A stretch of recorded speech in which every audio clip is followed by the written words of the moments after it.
It is 57 days to the presidential and parliamentary elections. Good morning. Welcome to NewsDesk. We're live on DSTV channel 421, GoTV channel 125 on all our social media handles and around the world on myjoyonline.com. Coming up within the next 60 minutes, members of the Catholic Archdiocese of Accra and the Conference of Major Superior of Religious Congregation Ghana marched through principal streets of Accra demanding a ban on all forms of mining. We're live on the grounds for details. Also, Electoral Commission commences printing of notice of polls today. We'll hear from the EC, which has clarified printing of ballot papers will not commence today. We'll tell you why. And later in the bulletin, military personnel armed to the teeth invade Brim River, clamping down on the activities of illegal miners as government intensified efforts to combat the menace. All were able to destroy about 18 champons that were on the water bodies.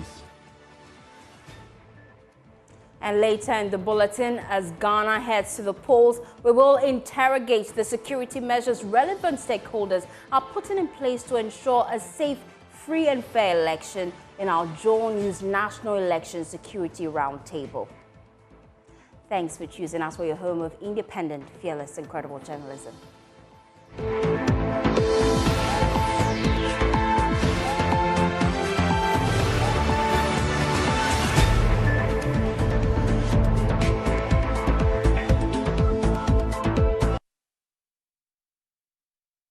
Thanks for choosing us.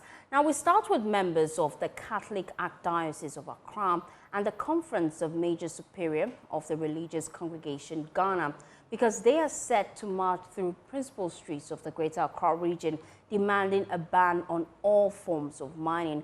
My colleague Kenneth Jesse is on the ground. He's been interacting with them and he joins us live with more. We'll take you there shortly as we bring you details on that. But soldiers deployed to the Brim River destroyed 18 champagne machines as government ramps up efforts to deal with illegal mining.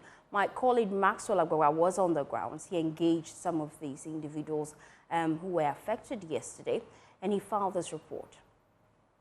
Time check is about 4:29 a.m. The weather is still not cleared up yet, but as you can see, more than 5 pickups filled up with military men are heading to various illegal mining sites in the country, but they're fully armed to the teeth, and we're told that this is part of government's enhanced program to combat illegal mining, popularly known as Galamsey, which has dominated the conversation in the last weeks. Well, so in some minutes, the military is going to blow up that earth-moving machine that was being used to mine in this forest, and with access to lie down this way. And that is what they're going to use to blow up this machine. He's counting down 3, and then he'll blow it up. It's going to be so loud.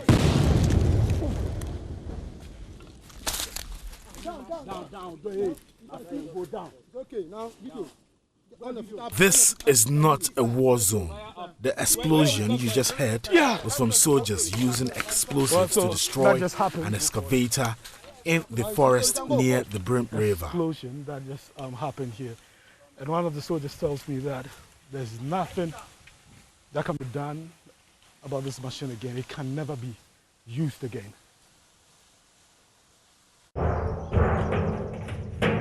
Other equipment, including water pumps and champagne machines belonging to illegal miners, were also destroyed and set ablaze. Part of the marching orders to the military on this Operation Halt campaign against illegal mining is to destroy every illegal mining equipment used in mining in water bodies. And that is exactly what personnel here on the ground are doing. The journey through the thick forest was long, as soldiers searched for illegal mining sites along water bodies. With the help of drones, they were able to locate and target these sites. Well, this is the heavily polluted River Brim, looking very brownish in color. It is a reflection of the state of Ghana's water bodies. And this is what is getting a lot of people infuriated, including organized labor, demanding action to end illegal mining, popularly known as galamsey, in Ghana's water bodies and forest reserves.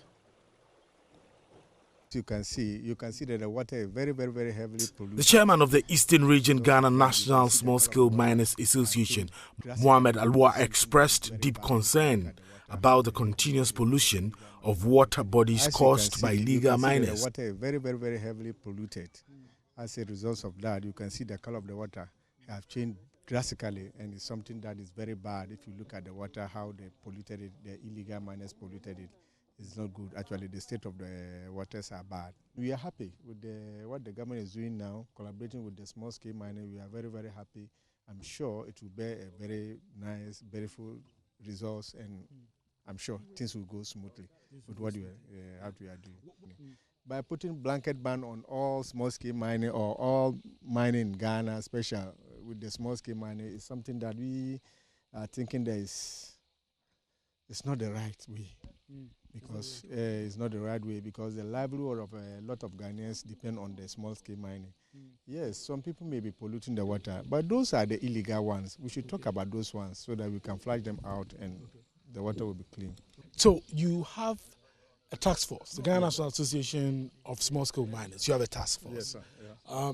It appears your task force is unable to achieve much when it comes to the fight against illegal mining. We have achieved a lot when you first launched the task force. But the problem we have now is finance, and we need backing of the government actually. Now that the government is backing us, I'm sure we can go far. We can go far with the operation. Now I'm in a naval boat with military personnel on the Brim River, heading towards a site where several Champon machines are operating. The soldiers are tasked with destroying all of them. And here, they did exactly that.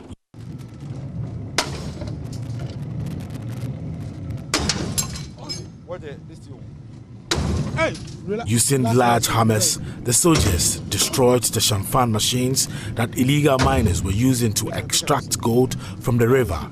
It is part of their mandate to destroy any equipment involved in illegal mining on water bodies in the country. The commander of the Joint Task Force Operation Halt 2, Colonel Eric Tinedu, says the main focus of the current operation is to stop the water pollution caused by the illegal miners.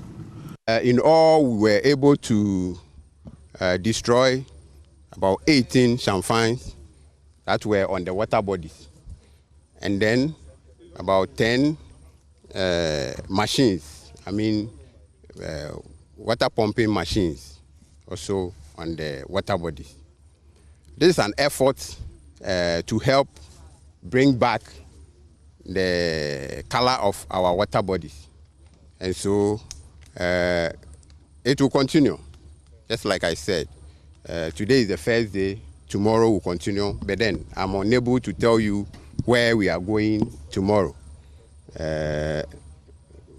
When it's time, I'll let you know. But for now, all that I can say is that we are going to all the water bodies. And we have started from Brim. Tomorrow, we'll go to another location. And then we'll continue until we cover all the water bodies in the country. And hopefully, we want to see a change in the color of our water bodies. So Operation Halt 2, is it restricted just to water bodies or forest to mining in the forest too? You'll have to. Okay, Operation Halt 2 comprises water bodies and the forest. Okay. Basically, it's about anti-illegal mining activities. And wherever that activity is going on, we are supposed to act on it. But for now, the directive and the instructions we have for this first phase is on water bodies. Okay. Strictly on water bodies for now. And then after this phase, maybe the next phase, I don't know yet. If we are directed to go into the forest, then we are going to the forest. But for this first phase, it's on the water bodies. Well, for now, so like I said, this is the first phase. So the first phase is 2 weeks. Maybe after that, another 2 weeks, until all the water bodies are covered. But then I have told you that we are covering all the water bodies.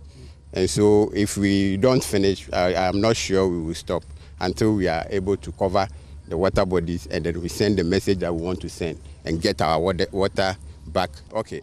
This one too, I said it earlier, that while going forward, we try to cover our back. So we get some standby patrol team that from time to time, they'll go and patrol the areas that we have covered already.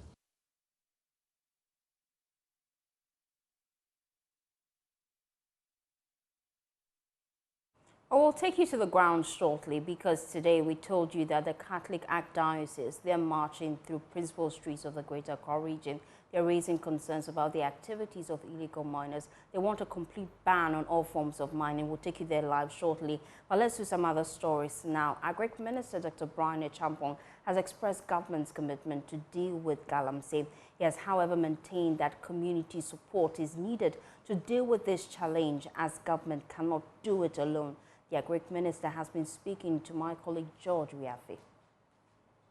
It frightens me. I mean, we cannot allow galamsey to, if galamsey continues, we wouldn't have water for irrigation, because we will be affecting the final product, which is the crops that we consume. So it frightens me, and it's something that we have to find. We need to have a national dialogue on it. The issue is now elevated. It's an existential threat to all of us, our water, our food, okay, the livelihoods of the people in the community that are being ravaged by galamsey. And it's something that we need to have a national dialogue about it and agree on what needs to be done. Because galamsey is illegal. Now we're left with enforcement. Yeah. And so the backstops with a senior minister like you in government to make the proposals and make sure that it is done, because it has implications on our food supply. But I'm saying that everything that government is doing about galamsey, when we say government, is you and I go in, or the soldiers go in, okay, if we spread the 34,000 soldiers in the country and you spread them throughout Ghana, 34,000 soldiers, they will not be able to even stop galamsey in Ashanti region. You need the communal effort, okay? Not only the enforcement by central government. You need a mindset change by the people in the community, okay? That when you fight the people that are destroying your land, that are polluting your waters, and when you have backup, the security people come in. But if you just wait for central government, for the lack of a better word, to bring in police people or to bring in soldiers, they don't come and stay there. They come and perform an act and they leave. And the people are in the community. The soldiers are in, okay, let's stop. They go, we come back. But you need a community to take charge. You need the community, and it requires some level of understanding, education.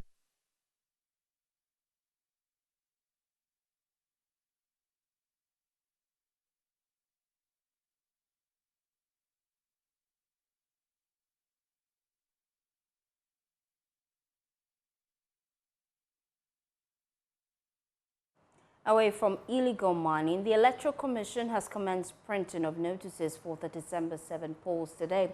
The EC, in a statement, clarified printing of ballot papers will not commence until all parties have been given the ballot statistics. Well, on your screens now is a copy of that statement from the Electoral Commission, and it just clarifies what they plan to do today. It says the Electoral Commission has taken note of some statements in the public domain to the effect that the Commission has not provided ballot statistics ahead of the printing of ballot papers for the 2024 presidential and parliamentary elections.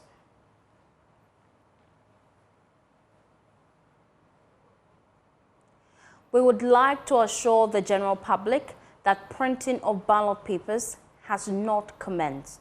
Printing of notices of polls for the 2024 presidential and parliamentary elections, however, begins today, 11th October 2024. As has always been the case, the Commission will provide ballot statistics to candidates political parties and all printing houses before the printing of ballot papers starts. Printing of ballot papers will only commence after ballot statistics have been provided to all stakeholders. The Commission will not depart from this practice.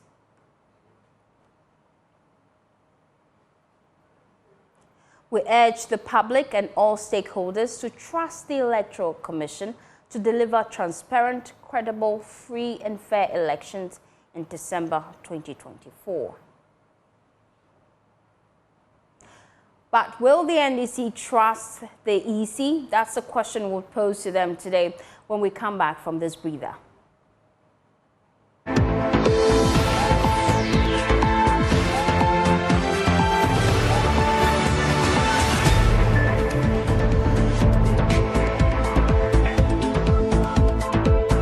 Well, thanks for staying with us. Now, we told you before we went on that breather that the Electoral Commission has commenced printing of notices of polls ahead of the December 7 election today. They, however, clarify that the printing of ballot papers will not commence today. Let's bring in Dr. Rashid Tanko. He's with the NDC. He joins us live with more on this. Doc, so far, I'm sure you have deployed your personnel on the ground. How is the printing of the notice of polls going so far? Very well. Let me say good morning to your cherished viewers. I've just closed a meeting with the Electoral Commission right now with my other colleagues on the issue of the notice of polls that they are going to print. We've just signed off a sample of the notices of polls. So as we speak now, printing has not commenced because there are some few corrections they need to put. My other colleagues have issues with their symbols. Some has issues with their spelling of their candidates' name. So because of that, they have to go and do some corrections on them before they can now proceed with the printing. Like we rightly put, we have no issues with the printing of the notice of poll. It's just the corrections, which we have just done right now. Just close the meeting with them. We have no issue. Our issues with them was about the printing of the ballot papers, which their initial letter sought to indicate that they wanted to go ahead with the printing of the ballot papers, of which we have issues and told them that could not be the case because you don't just print ballot papers without a document that is the certified voters register and then the statistics therein before the printing can commence. So that is our issue. And thank God they have come to clarify that they won't go ahead with the printing of the ballot papers. And so with that one, we are good to go. We believe that Ghanaians should be thankful of NDC Eagle Eye that is always putting the Electoral Commission on check to make sure that they do the right thing. With these errors that you say you have provided details so that they could be corrected, would it mean that indeed the printing of notices will still commence today or at a later date? I believe they might not be able to proceed with the printing today unless they are able to do those corrections. Ideally, the NDC, we didn't have issues. Our candidate details looks okay.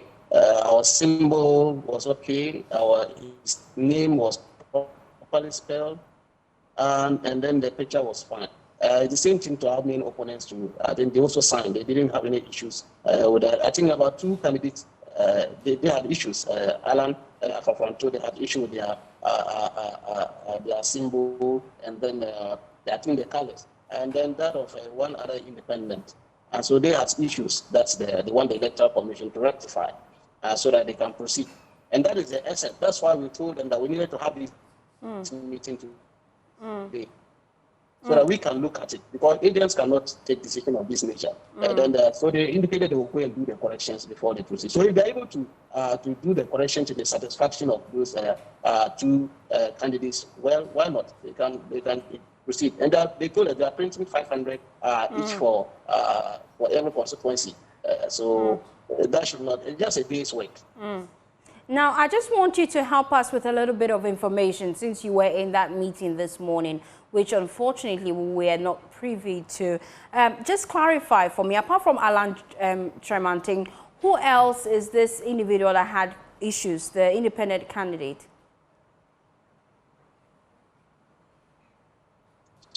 Well, let me just say, I think this one is, what's his name? Sorry, I'm just giving it to you. I'm just giving it to you. Okay, It's so we'll buy Dr. Barima, Etu. Yeah, I think, yes, okay. I think he has to do with the colors of the symbol. Okay, interesting. So, but for the NDC, you are fine. Yes. About the NDC, we are fine. We are fine with it. Our symbol was okay. The color is fantastic. Then the spelling of our candidate name, we have no issue with that. And then the picture was also good. So we are good to go. Do I get the sense that the NDC is beginning to trust the EC? This is not a trust issue. These are things that we have given them, and that's what they are supposed to do. It's not our trust issue. These are things they are supposed to do. Everybody knows the notice of vote. You have to put the picture that we have given you. You can't change the picture. You have to put our symbol. This is our symbol, and they know it. They have been doing it. And this is the name of our candidate. It's John Dramani Mahama. That is how it is spelled. So they cannot change it. So that one, it is part of their administrative work, and they have been doing that. So that one is not about trust. The issue we are talking about is when they wrote a letter to us indicating that they wanted to proceed with the printing of ballot papers, knowing very well that you don't have a register, you don't have statistics, and you are thinking of printing ballot papers. That was they were trying to shortchange us. And thank God we pushed them out of it. And so that one, they were very clear in their mind. And that is the thing we are talking about. I don't know whether they were trying to test waters with that kind of idea. But yesterday, they didn't find it easy with this. And our national chairman was on top of the issue. He spoke extensively against that. And our general secretary, a letter to us, top-notch. And so these two party leaders help us a lot with their insistence that you cannot proceed with the printing of ballot papers when you don't have these statistics. And thank God they came out. And, with their usual best, putting propaganda. I don't know why electoral commission has gone on propaganda ways, as if somebody is saying things that they are not aware of. Meanwhile, your letter, you stated it there. You put it there. I'm sure you have a copy of that letter that invited us yesterday. Yeah. Interesting. Thank you, Dr. Rashid Tanko Computer. He is Deputy Director of Elections and IT for the NDC. Let's do some other stories now here on Newstext. The Deputy Minister of Energy, Collins Adumakomensa, says the government has embarked on a policy intervention aimed at ensuring a clean and more sustainable energy transition to prepare the country for the fourth industrial revolution. Speaking at the Ghana Science Association Biennial Workshop in Sunyani, the minister says an effective collaboration with academia and industry will further shape government policies to achieve the energy transition objectives. Precious Semevo has more in this report. The 19th Biennial Workshop of the Ghana Science Association at the University of Energy and Natural Resources in Sunyani brought together researchers, policymakers, and industry players, among others, committed to transforming the energy landscape. The day's brainstorming workshop on the theme, Innovative, Affordable and Sustainable Energy Supply in Ghana for the Fourth Industrial Revolution, aims to find solutions to the major energy sector challenges and propel sustainable growth and development.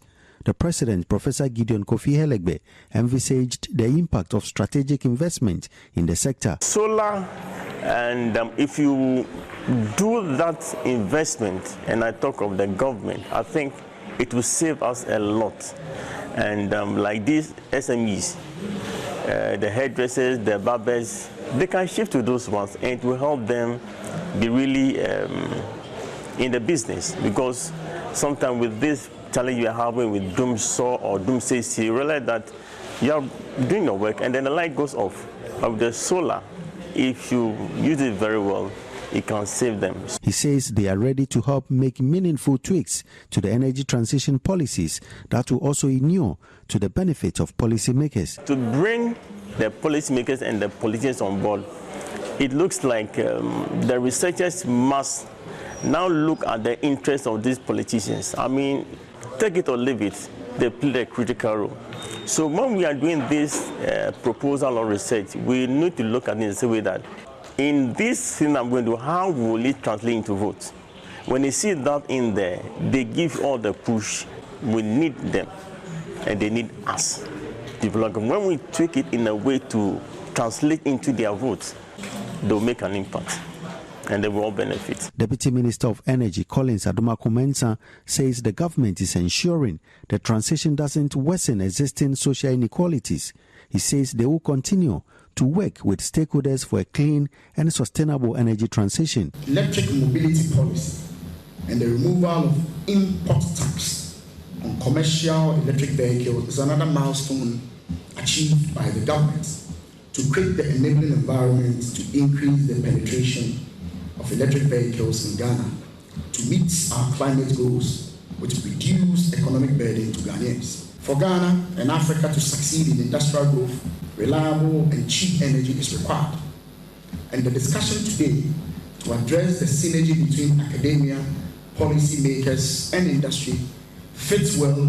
We need to collaborate further with academia and industry to further shape our policies to fit into the fourth industrial revolution. Precious Semevo, Joy News, Sunyai.